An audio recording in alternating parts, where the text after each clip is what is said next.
Municipal ఎన్నికల్లో పదవుల కోసం పార్టీలో అనైతిక పొత్తులపై మీ అభిప్రాయం ఏంటి?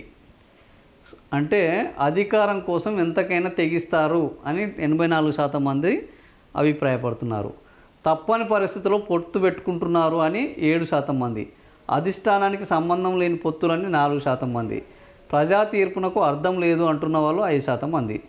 ఓవరాల్గా వీళ్ళు అధికారం కోసము ఎంతకైనా తెగిస్తారు అంటే ఇప్పుడు మనం స్పష్టంగా చూస్తున్నాము. ప్రజల తీర్పు వేరు, పార్టీల తీర్పు వేరు. ప్రజల తీర్పు ఎంతవరకు ఓట్లు వేసే వరకే. ఓట్లు ఎంతవరకు వేశారు? కాంగ్రెస్ పార్టీకి 56% వేశారు, బీఆర్ఎస్కి 26%, వాళ్ళకు 15%, మిగిలినది ఇతరులకు వేశారు. కానీ ఇప్పుడు ఏం జరుగుతుంది? 80% కాంగ్రెస్ పార్టీకి దక్కించుకున్నది. ఇది ప్రజా తీర్పు అంటే కాదు. అధికారం కోసము పార్టీలు ఎంతవరకైనా తెగిస్తాయన్న దానికి నిదర్శనము అని మున్సిపల్ ఎన్నికల సందర్భంగా ఈ అనైతిక పొత్తుల మీద జనం యొక్క అభిప్రాయం ఇది.